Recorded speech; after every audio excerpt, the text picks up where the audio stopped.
Welcome to my YouTube channel. I am Anil Verma. I am going to teach you कि how to we change active hash into passive hash through transformation. चलिए हम लोग देखते हैं कि आज हम लोग वॉइस चेंजिंग का पार्ट 1 हम लोग पढ़ने जा रहे हैं। चलिए देखते हैं कि किस तरह से हम एक्टिव वॉइस से पैसिव वॉइस में हम परिवर्तन करते हैं। पार्ट 1 के थ्रू आज हम लोग इसको देखेंगे। जैसा कि आपको पता है कि इंटर में ट्रांसफॉर्मेशन के थ्रू ये एक्टिव वॉइस और पैसिव वॉइस परिवर्तन करने के लिए आता है। एक्टिव वॉइस से पैसिव वॉइस अथवा पैसिव वॉइस से एक्टिव वॉइस में हम किस तरह से वाक्य का परिवर्तन करते हैं। ठीक, वो वैसे भी हाई स्कूल के लिए मैं बात करूं, हाई स्कूल में एक्टिव वॉइस से पैसिव वॉइस बनाने के लिए भी परीक्षाओं में पूछे जाते हैं और इसके अलावा ये अनेकों प्रतियोगी एग्जाम में अर्थात कंपटीशन एग्जाम में अर्थात ये पूछे जाते हैं। तो चलिए हम लोग देखते हैं कि एक्टिव वॉइस से पैसिव वॉइस परिवर्तन के लिए हम कैसे कैसे परिवर्तन करते हैं, किस किस अवयव की आवश्यकता होती है। चलिए हम लोग देखते हैं। सबसे पहले हम देखते हैं कि ये एक्टिव वॉइस और उसके बाद में फिर हमारा होता है पैसिव वॉइस। पैसिव वॉइस ये होता क्या है? सबसे पहले थोड़ा सा हम इसके बारे में देख लेते हैं कि एक्टिव वॉइस और पैसिव वॉइस ये होता क्या है, अर्थात किसको हम कहते हैं। लाइए पहले इसका हम शाब्दिक अर्थ समझ लेते हैं कि इस एक्टिव वॉइस का मतलब क्या होता है। हकीकत में एक्टिव को जो हिंदी में हम कहते हैं, एक्टिव को हम बोलते हैं सक्रिय और वॉइस का मतलब होता है वाच्य, अर्थात सक्रिय वाच्य। और फिर हम पैसिव को बोलते हैं निष्क्रिय, जो इसका शाब्दिक नाम है। एक्टिव वॉइस को सक्रिय वाच्य और पैसिव वॉइस को हम निष्क्रिय वाच्य कहते हैं, अर्थात ये शाब्दिक इसका अर्थ हुआ। लेकिन जब हम किसी सक्रिय वाच्य को निष्क्रिय वाच्य में जब हम परिवर्तन करते हैं तो उसी को हम एक्टिव वॉइस और पैसिव वॉइस भी कहते हैं। लेकिन इनको हम दूसरी भाषा में हम इसको कहते हैं कि कर्तुवाच्य। कर्तुवाच्य और कर्म और पैसिव वॉइस को दूसरी भाषा में हम बोलते हैं कर्मवाच्य। ये इसका हिंदी होता है। जैसे हमने अभी इसके बारे में बताया, एक्टिव वॉइस को सक्रिय वाच्य या कर्तुवाच्य बोलते हैं और पैसिव वॉइस को हमने बताया कि निष्क्रिय वाच्य अथवा कर्मवाच्य बोलते हैं। बची बात ये कि हम इसको कर्तुवाच्य क्यों कहते हैं, एक्टिव वॉइस को हम हिंदी में कर्तुवाच्य क्यों कहते हैं। सिंपल सी मामला इसका कि जब किसी वाक्य में कर्ता की प्रधानता होती है, सब्जेक्ट को मेन माना जाता है, अर्थात जब कर्ता की प्रधानता होती है तो उस वाक्य को हम कर्तुवाच्य बोलते हैं, अर्थात इसमें कर्ता की प्रमुखता होती है। ठीक, इसीलिए इसको हम कर्तुवाच्य मानते हैं। दूसरी बात, हम पैसिव वॉइस में कर्मवाच्य क्यों कहते हैं। एक्चुअली इसमें कर्म की प्रधानता होती है, अर्थात जिस वाक्य में कर्म की प्रधानता हो वो हमारा होता है कर्मवाच्य, और जिस वाक्य में कर्ता की प्रधानता होती है। तो बात कर रहे थे हम एक्टिव वॉइस और पैसिव वॉइस का। ठीक, तो अर्थात पैसिव वॉइस का मतलब निष्क्रिय वाच्य और जिसको हम लोग बोलते हैं कर्मवाच्य। ठीक, अर्थात जिस वाक्य में कर्म की प्रधानता होती है उसे हम कर्मवाच्य अथवा निष्क्रिय वाच्य बोलते हैं, और जिस वाक्य में कर्ता की प्रधानता होती है उसे हम कर्मवाच्य बोलते हैं। तो मुझे लगा कि आप लोग इसका मतलब समझ गए होंगे कि इसको हम किस तरह से इसका शाब्दिक अर्थ होता है। चलिए हम लोग अपने मेन पॉइंट पे आते हैं, एक्टिव वॉइस और पैसिव वॉइस के बारे में। चलिए हम लोग देखते हैं। पहली चीज, एक्टिव वॉइस से पैसिव वॉइस में परिवर्तन करने के लिए हमें सबसे पहले टेंस की आवश्यकता होती है। सबसे पहले हम टेंस के बारे में थोड़ा सा जान लेते हैं, उसके बाद में हमको केस की आवश्यकता होती है, तब जाकर के इसका हम परिवर्तन कर सकते हैं। अब हम पहले बात कर लेते हैं टेंस के बारे में। टेंस आप सभी को पता भी होगा टेंस के बारे में, नहीं तो हम फिर वीडियो टेंस के बारे में भी मैं बनाऊंगा।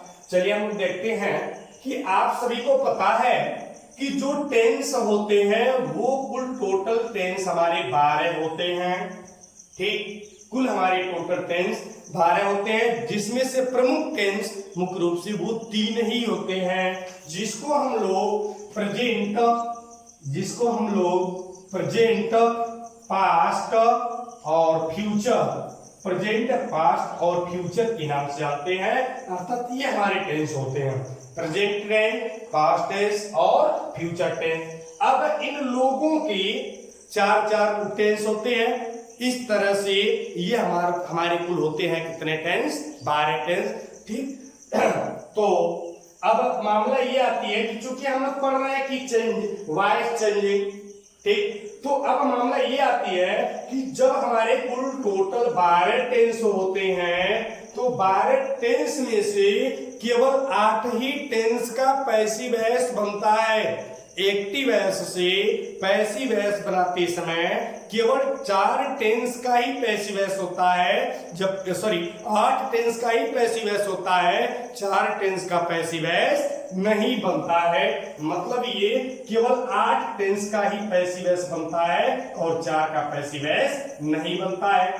तो चलिए एक बार हम देख लेते हैं कि कुल हमारे जो 12 टेंस होते हैं, बरहो टेंस में से कितने टेंस का हम पैसिव वॉइस बनाते हैं, चलिए उसको हम लोग देखते हैं। अब देख लेते हैं कि सबसे पहले, चूंकि प्रेजेंट टेंस की बात मैं कर रहा हूं, कि जो प्रेजेंट टेंस होता है अर्थात एक न ये हमारा active voice and passive voice, ये हमारा वॉइस है। चलिए हम लोग पहले टेंस के बारे में थोड़ा सा प्रकाश डालते हैं। टेंस, ठीक, कुल हमारे 12 टेंस आप लोगों को पता भी है, ठीक है। तो ये हमारा होता है पहला प्रेजेंट इंडेफिनिट टेंस, और फिर प्रेजेंट कंटीन्यूअस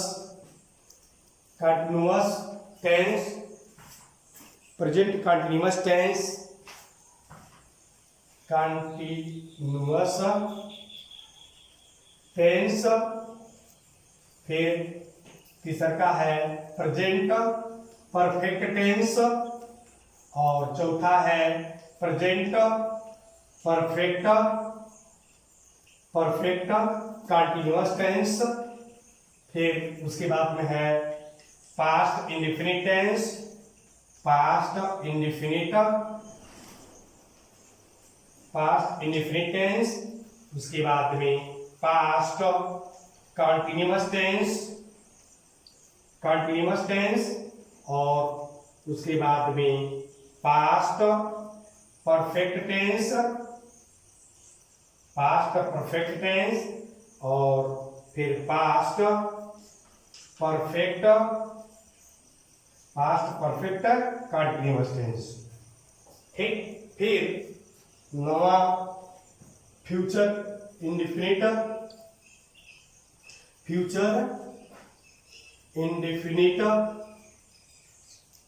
टेंस, फिर फ्यूचर कंटीन्यूअस टेंस, फिर फ्यूचर परफेक्ट टेंस, उसके बाद में फिर फ्यूचर परफेक्ट, और उसके बाद में होता है फ्यूचर परफेक्ट कंटीन्यूअस टेंस। इस तरह से ये कुल हमारे 12 टेंस हुए।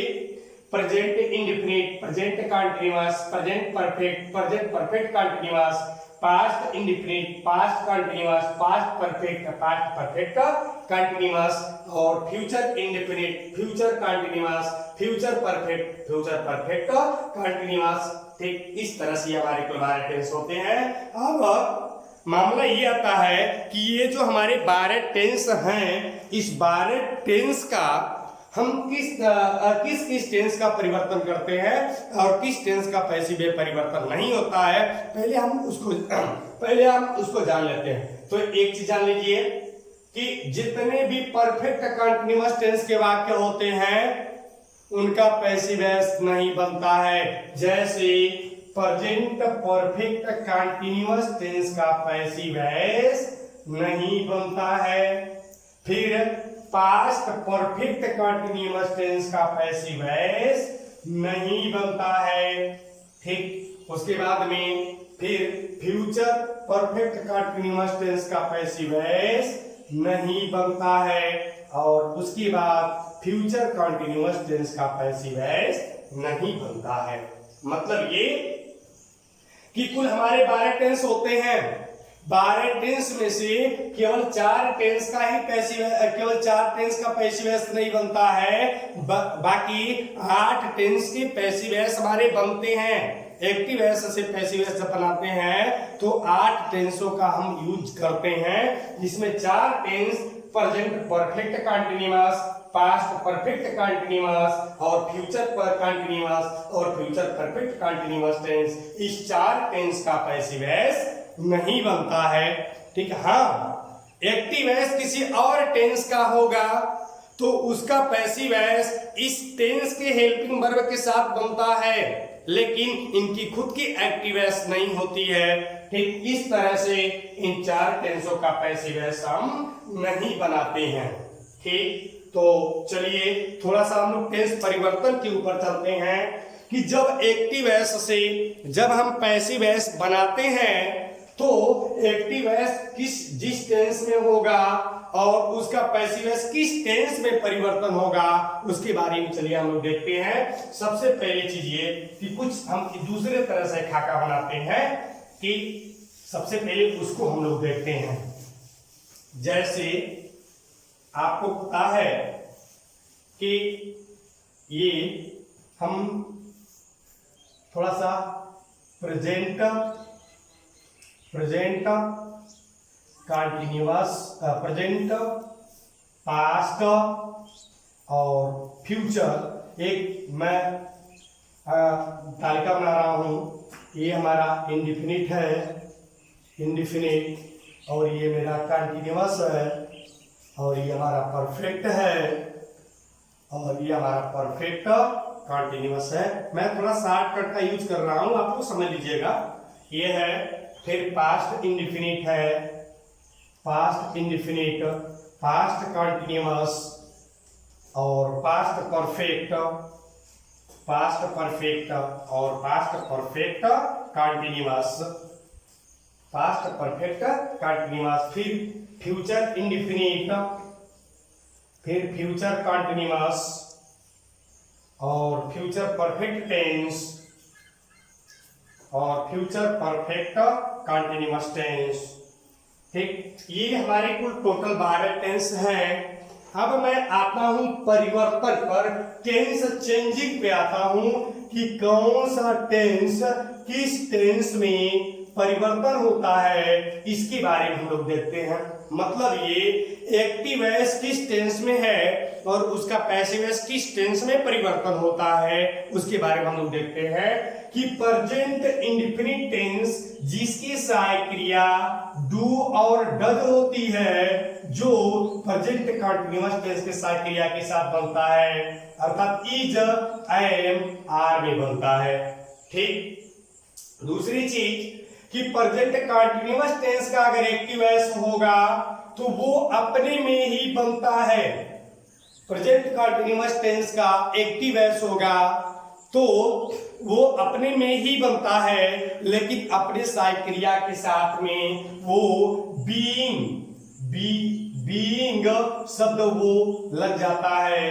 अगर एक्टिव एस प्रेजेंट परफेक्ट टेंस में हो, मतलब प्रेजेंट परफेक्ट टेंस की जो हेल्पिंग वर्ब होती है वो हैज और हैव होती है। अगर एक्टिव एस प्रेजेंट परफेक्ट टेंस में होगा तो उसका पैसिव एस प्रेजेंट परफेक्ट कंटीन्यूअस में बनता है, जैसे हैज बीन और उसके बाद में हैव बीन और हैव बीन में परिवर्तन हो जाता है, हैव बीन में परिवर्तन हो जाता है। ठीक, तो प्रेजेंट इंडेफिनिट को प्रेजेंट कंटीन्यूअस में और प्रेजेंट कंटीन्यूअस के एक्टिव एस को उसी में और प्रेजेंट परफेक्ट टेंस का एक्टिव एस को हम प्रेजेंट परफेक्ट कंटीन्यूअस में परिवर्तन करते हैं। फिर पास्ट इंडेफिनिट को पास्ट कंटीन्यूअस में परिवर्तन करते। पास्ट इंडेफिनिट टेंस की जो सहायक क्रिया होती है वो डिड होती है या मेन वर्ब में सेकंड फॉर्म आया रहता है। तो पास्ट इंडेफिनिट टेंस को पास्ट कंटीन्यूअस में परिवर्तन करते और पास्ट कंटीन्यूअस की जो हेल्पिंग वर्ब होती है वो वाज और वेयर होती है। पास्ट कंटीन्यूअस का अगर एक्टिव एस होगा तो वो अपने में ही परिवर्तन होता है जो बीइंग शब्द के साथ जुड़ जाता है। अर्थात एक्टिव एस से जब पैसिव एस बनाएंगे, अगर वह वाक्य पास्ट कंटीन्यूअस में होगा तो उसका पैसिव एस वाज वेयर के साथ में बीइंग शब्द जुड़ जाता है। और अगर पास्ट परफेक्ट टेंस का एक्टिव एस मतलब इसकी सहायक क्रिया हैड होती है, अगर पास्ट परफेक्ट टेंस का एक्टिव एस है तो वो पास्ट परफेक्ट कंटीन्यूअस में बदल जाता है, मतलब वो हैड बीन में परिवर्तन हो जाता है।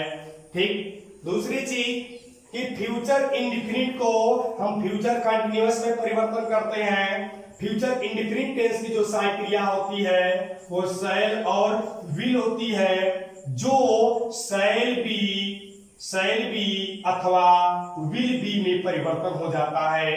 फिर फ्यूचर परफेक्ट टेंस को जिसकी सहायक क्रिया शैल हैव होती है अथवा विल हैव होती है, जिसको हम शैल हैव बीन, अर्थात अगर एक्टिव एस फ्यूचर परफेक्ट टेंस में होगा तो फ्यूचर पैसिव एस उसका फ्यूचर परफेक्ट कंटीन्यूअस में बनेगा, जिसकी सहायक क्रिया शैल हैव बीन तथा विल हैव बीन में परिवर्तन होता है, विल हैव बीन में परिवर्तन होता है। इस तरह से हमारा परिवर्तन होता है।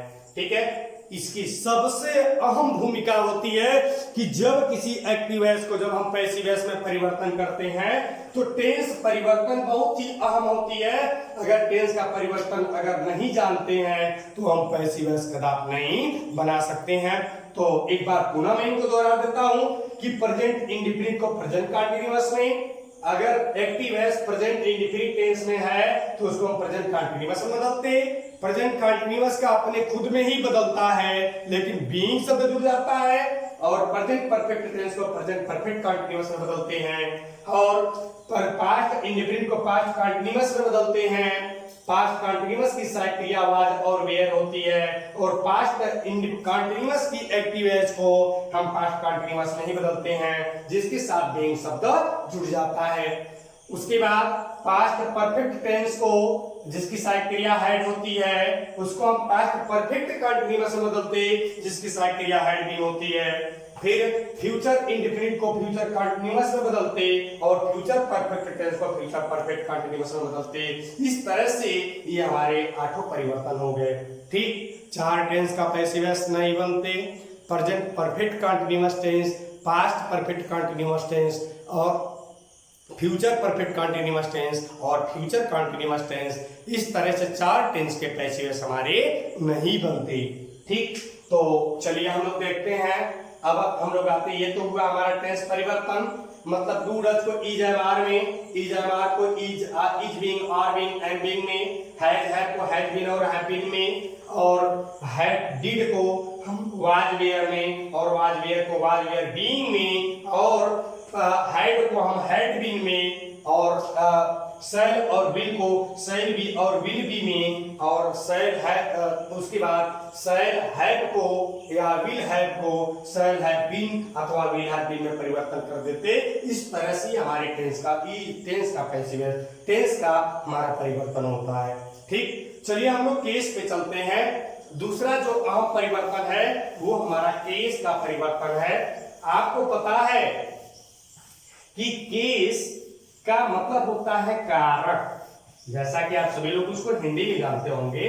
केस का मतलब होता है हमारा कारक। ये दूसरा परिवर्तन हमारा कहाँ होता है, जब हम एक्टिव वॉइस से पैसिव वॉइस में जब हम परिवर्तन करते हैं तो उसके बाद में अहम भूमिका केस का भी होता है, जिसको हम इंग्लिश में कारक बोलते हैं। तो चलिए हम लोग देखते हैं कि ये हमारे मुख्यतः जो यूज होता है वो हमारे 4 केस होते हैं। नंबर वन जिसको हम लोग सब्जेक्टिव केस भी बोलते हैं, सब्जेक्टिव केस जिसको हम बोलते हैं, उसी को दूसरी भाषा में हम नॉमिनेटिव केस भी बोलते हैं, नॉमिनेटिव केस भी हम बोलते हैं।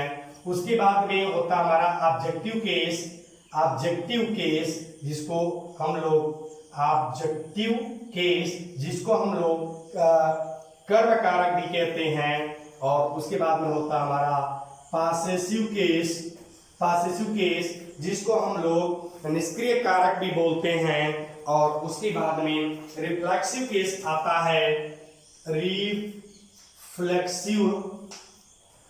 रिफ्लेक्सिव केस जिसको हम लोग रिफ्लेक्सिव केस के नाम से जानते हैं। रिफ्लेक्सिव केस के नाम से हम लोग जानते हैं। इस तरह से हमारे 4 केस होते हैं, सब्जेक्टिव केस अथवा नॉमिनेटिव केस जिसको हम लोग कर्ता कारक, इसको हिंदी में हम बोलते हैं कर्ता कारक, कर्ता कारक बोलते हैं। ऑब्जेक्टिव केस को हम कर्म कारक बोलते हैं, कर्म कारक बोलते हैं। पॉसेसिव केस को हम निष्क्रिय कारक के नाम से जानते हैं, निष्क्रिय कारक। और रिफ्लेक्सिव केस को हम निजवाचक कारक बोलते हैं। मतलब ये हमारे केस है, ठीक है। तो चलिए इनके बारे में हम जान लेते हैं कि हकीकत में जब हम एक्टिव वॉइस से पैसिव वॉइस जब वाक्य को बनाते हैं तो सब्जेक्टिव केस और ऑब्जेक्टिव केस का बहुत ही महत्वपूर्ण भूमिका होती है, बहुत ही इंपॉर्टेंस रोल होता है इसका, ठीक। तो अब देखते हैं जो हमारे प्रोनाउन हैं, आपको पता होगा कि जो हमारे प्रोनाउन होते हैं, जो हमारे सर्वनाम होते हैं, उनको मुख्यतः 3 पार्ट में डिवाइड कर दिया गया, जिसको हम पर्सन के भी रूप में जानते हैं।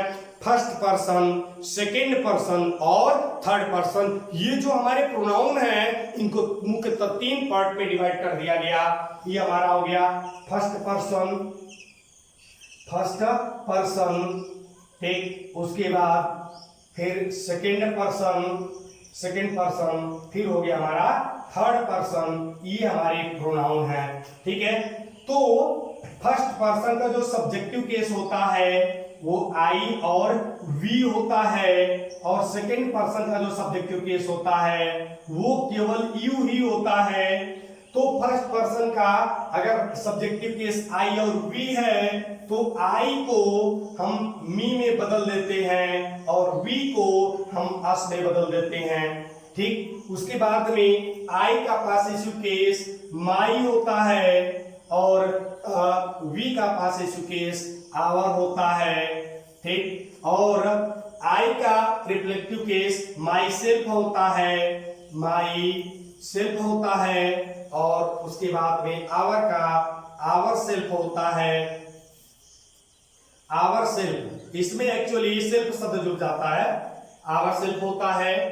और उसके बाद यू का ऑब्जेक्टिव केस यूर होता है, और पुनः यू का योर पॉसेसिव योर होता है, और उसके बाद में फिर रिफ्लेक्टिव केस योर सेल्फ होता है, योर सेल्फ। ये हमारे ये सेकेंड पर्सन के रिफ्लेक्सिव केस है। फिर थर्ड पर्सन में ही, सी, इट और दे, ये हमारे 4 थर्ड पर्सन के 4 प्रोनाउन होते हैं। ही, सी, इट, दे, ठीक। ये 4 प्रोनाउन होते हैं। ही को ऑब्जेक्टिव केस हमारा हिम होता है, और सी का ऑब्जेक्टिव केस हर होता है, इट का इट होता है, और दे का देम होता है। फिर ही का पॉसेसिव केस हिज होता है, और हर का हर्ष होता है, और इट का इट्स होता है, और देम का देयर होता है, देम का देयर होता है। फिर ही का रिफ्लेक्सिव केस हिमसेल्फ होता है, इसमें सेल्फ शब्द जुड़ जाता है, और हर का हर सेल्फ होता है, हर सेल्फ होता है, और इट का इट सेल्फ होता है, और देम का देम सेल्वेस होता है, देम सेल्वेस होता है। इस तरह से ये हमारे केस होते हैं। और मैं बता दूं, पैसिव वॉइस में केवल सब्जेक्टिव केस और ऑब्जेक्टिव केस की सबसे ज्यादा रूल्स होते हैं, सबसे ज्यादा इनकी भूमिका होती है। अर्थात एक्टिव वॉइस में आई, अर्थात एक्टिव वॉइस में अगर आई और वी होगा तो उसको पैसिव वॉइस में मी और अस में परिवर्तन हो जाते हैं। मतलब सब्जेक्टिव केस ऑब्जेक्ट में बदलते हैं और ऑब्जेक्ट केस हमारे सब्जेक्ट में बदलते हैं। ये इन्हीं का मुख्य रूप से हमारा इन्हीं का परिवर्तन मीन होता है। अर्थात सब्जेक्ट को ऑब्जेक्ट में और ऑब्जेक्ट को सब्जेक्ट में परिवर्तन करते हैं। इस तरह से हमारा परिवर्तन होता है। ठीक है, तो इसको अगर लिखना चाहेंगे तो इसका आप लोग स्क्रीनशॉट ले लेंगे और स्क्रीनशॉट लिख करके आप लोग अपने कॉपी को मेंटेन कर लेंगे। अगर कहीं किसी को कोई प्रॉब्लम होती है तो आप कमेंट बॉक्स में लिखेंगे, पुनः उसमें देखा जाएगा। अगर कहीं त्रुटि होती है तो पुनः उसको सुधार कर लिया जाएगा। ठीक है, तो उम्मीद है कि इसको आप लोग ले लिए होंगे। चलिए हम लोग आगे एग्जाम्पल पे आते हैं, कुछ रूल पे आते हैं कि एक्टिव वॉइस से पैसिव वॉइस में हम कैसे परिवर्तन करते हैं, उसके बारे में सबसे पहले हम देख लेते हैं। ठीक है, तो चलिए हम लोग एक्टिव वॉइस और पैसिव वॉइस को हम वाक्य इससे थोड़ा सा लेते हैं और वाक्य में कैसे हम एक्टिव वॉइस से पैसिव वॉइस परिवर्तन करते हैं उस पर हम लोग आते हैं। जैसे ये मेरा कोई एक्टिव वॉइस का मेरा एक वाक्य है। जैसे हमने लिखा श्याम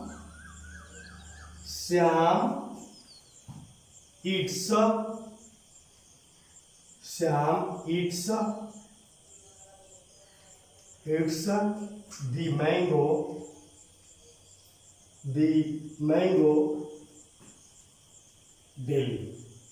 डेली। ये मेरा एग्जाम्पल है। हमने देखा कि Shyam it's the mango daily, mangoes कर लेता हूं, मैंगो डेली। ये वाक्य है, श्याम रोज आम खाता है, ये वाक्य है। इस वाक्य को जब हम पैसिव वॉइस में परिवर्तन करेंगे, जब इस वाक्य को, ये मेरा एक सिंपल सेंटेंस है, जब इस वाक्य को हम पैसिव वॉइस में जब परिवर्तन करेंगे तो कुछ रूल्स होते हैं। रूल्स ये होते कि हमने देखा कि Shyam eats the mango daily, ये हमारा वाक्य है। और इस वाक्य में हमने देखा Shyam is subject and also it's is main verb and the mangoes is object and daily is other. मतलब ये कि एक चीज जान लीजिए कि जब हमें एक्टिव वॉइस से पैसिव वॉइस बनाने होते हैं तो मुख्यतः हमको केवल तीन चीज की जरूरत होती है, और वो तीन चीज ये होता है कि सब्जेक्ट है कि नहीं है। मतलब एक्टिव वॉइस में सब्जेक्ट है कि नहीं है। दूसरा कि मेन वर्ब है कि नहीं है। मेन वर्ब का मतलब होता है जिसको हिंदी में हम बोलते हैं मुख्य क्रिया, मुख्य क्रिया है कि नहीं है। और तीसरा नंबर देखते हैं कि हमारा ऑब्जेक्ट है कि नहीं है। ऑब्जेक्ट का हिंदी होता है कर्म, जिसको हम लोग क्या बोलते हैं भाई, कर्म है कि नहीं है। ठीक है, मतलब ये एक्टिव वॉइस से पैसिव वॉइस बनाते समय हमको सब्जेक्ट का, मेन वर्ब का और ऑब्जेक्ट का, ये तीन चीज, अगर तीन एलिमेंट्स हैं तो पैसिव वॉइस हमारे तुरंत बनते हैं, अर्थात उसमें कहीं कोई दिक्कत नहीं होती है। तो चलिए हम लोग, तो अब इस हमने देखा कि आम खाने वाला कौन, श्याम, श्याम इज सब्जेक्ट, और क्या खाता, अर्थात श्याम के द्वारा आम का क्या किया जाता है, खाया जाता है। तो श्याम खाता है, खाना उसका ये मेन वर्ब हो गया। अर्थात ये सब्जेक्ट हुए, ये मेन वर्ब हुआ और ये हमारे क्या हो गए, ऑब्जेक्ट, ये हमारे ऑब्जेक्ट हो गए, ये हमारे अदर हो गए। अब यहाँ पे आपके लिए समस्या बनती होगी कि पैसिव वॉइस में सबसे बड़ी भूमिका यह होती है कि हम ऑब्जेक्ट को कैसे पहचाने। चूंकि ऑब्जेक्ट का भी बहुत बड़ा रोल होता है, ऐसा भी कहा जाता है कि किसी वाक्य में ऑब्जेक्ट नहीं है तो उसको हम सही ढंग से उसका पैसिव वॉइस नहीं बना सकते, ऐसा भी कहा जाता है। ठीक है, लेकिन बहुत सारे ऐसे वाक्य हैं जो बिना ऑब्जेक्ट के भी बन जाते हैं, वो बात की बात है। लेकिन इसमें हम पहले चर्चा कर लेते हैं कि ऑब्जेक्ट क्या। सब्जेक्ट तो सभी लोग जानते हैं कि जिसके द्वारा क्रिया की जाती है, जिसके द्वारा वाक्य में एक्शन किया जाता है, वो हमारा सब्जेक्ट होता है। और जो कुछ भी किया जाता है, ठीक है, वो हमारा वर्ब होता है। और किसके साथ क्रिया की जा रही है, अर्थात कि कर्ता क्या करता है, करना तो क्रिया हो गया, लेकिन किसके साथ मिलकर के कर रहा है वो हमारा क्या हो जाता है, ऑब्जेक्ट हो जाता है, वो कर्म हो जाते हैं। सबसे कठिन लोगों के अंदर ये होती है कि ऑब्जेक्ट को चूज करना कि ऑब्जेक्ट क्या होता है। उसका साफ मतलब ये होता है कि वर्ब के जस्ट बाद ही ऑब्जेक्ट होता है ना, वर्ब के जस्ट बाद, ठीक बात, हमारा ऑब्जेक्ट होता है। तो अब जब हम एक्टिव वॉइस से पैसिव वॉइस में जब हम परिवर्तन करते हैं तो पहला रूल्स हमारा कहता है कि ऑब्जेक्ट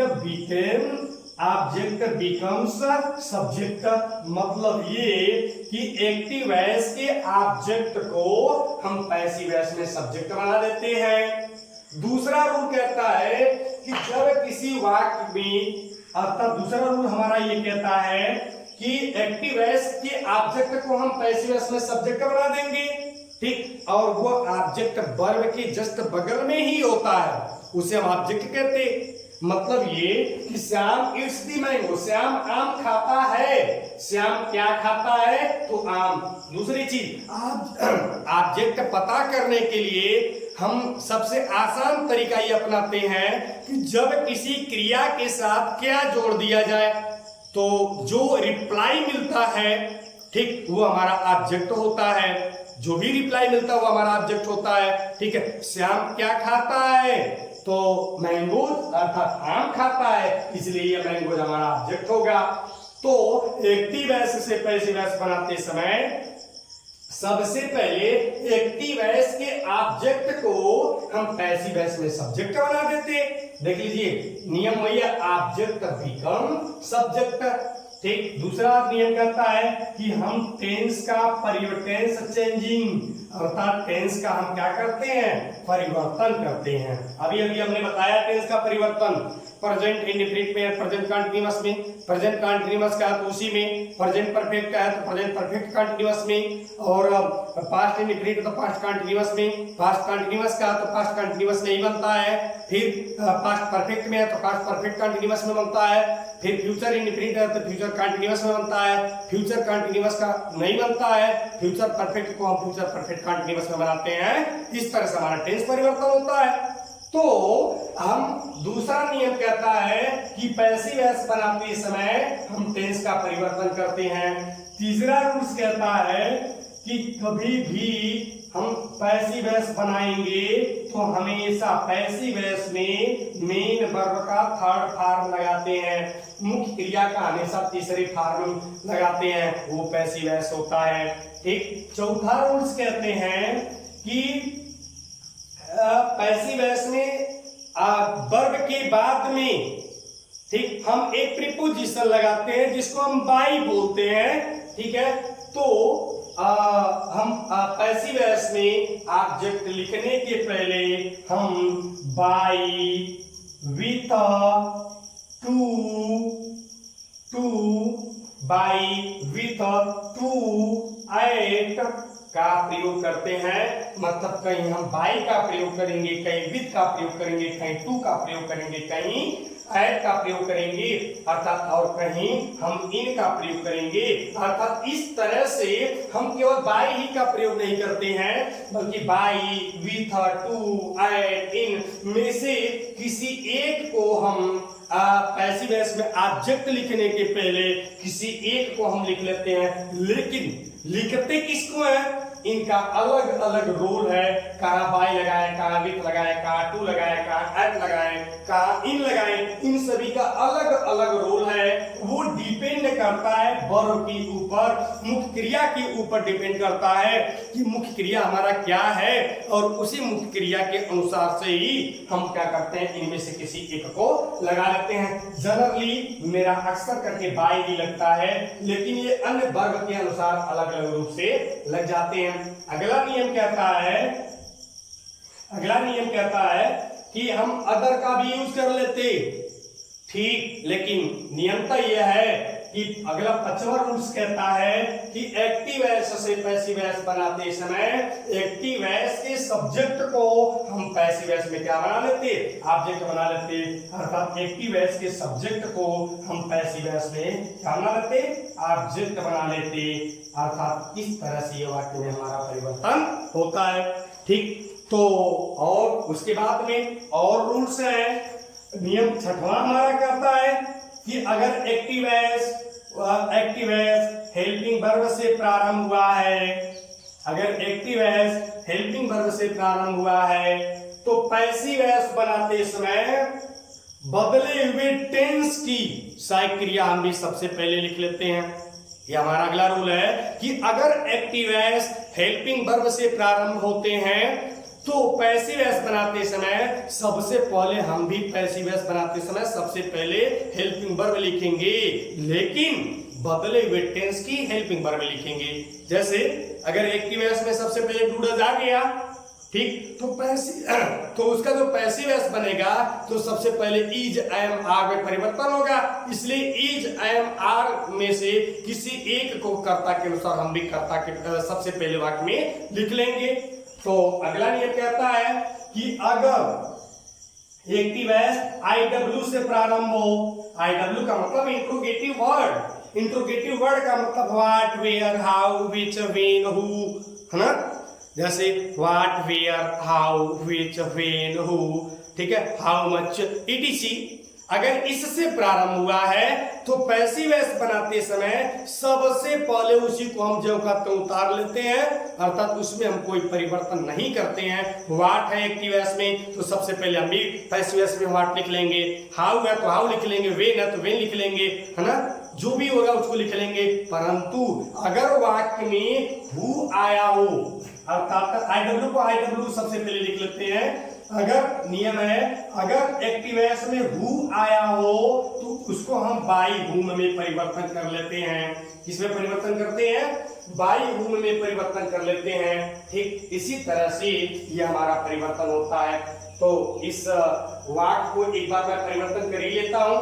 हमने देखा ये मेरा एक्टिव वॉइस का वाक्य है और इसे में जब पैसिव वॉइस में जब परिवर्तन करेंगे तो हमको सबसे पहले पैसिव वॉइस में हमको सब्जेक्ट की जरूरत पड़ेगी और वह जो सब्जेक्ट आता है वह एक्टिव वॉइस का ऑब्जेक्ट होता है। हमने देखा इस वाक्य में वर्ब इट्स है और इट्स के बाद द मैंगोज आया तो यह मैंगोज हमारा सब्जेक्ट होगा, तो हम पैसिव वॉइस का सब्जेक्ट में लिखेंगे द मैंगोज, यह मेरा सब्जेक्ट हो गया। अब हमने देखा दूसरा नियम, ये पहला नियम था object become subject, active voice का ऑब्जेक्ट बीकेम माने हो गया, सब्जेक्ट माने पैसिव वॉइस में करता, ये हो गया, ठीक। दूसरी चीज अब यहाँ पे दूसरा रूल हमारा फॉलो ये होता है कि टेंस चेंजिंग। जब हम पैसिव वॉइस में सब्जेक्ट लिख लिए तो अब यहाँ पे नंबर आता है कि टेंस का परिवर्तन। तो हमने देखा कि सब्जेक्ट के बाद में यहाँ पर इट्स आया,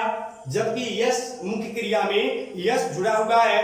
तो जब मुख्य क्रिया में यस ये जुड़ा हुआ है तो ये प्रेजेंट इंडेफिनिट टेंस का है। तो आपको पता है, अभी हमने बताया कि टेंस चेंजिंग में जब कोई वाक्य प्रेजेंट इंडेफिनिट टेंस में होता है तो उसको हम प्रेजेंट कंटीन्यूअस में परिवर्तन करते हैं।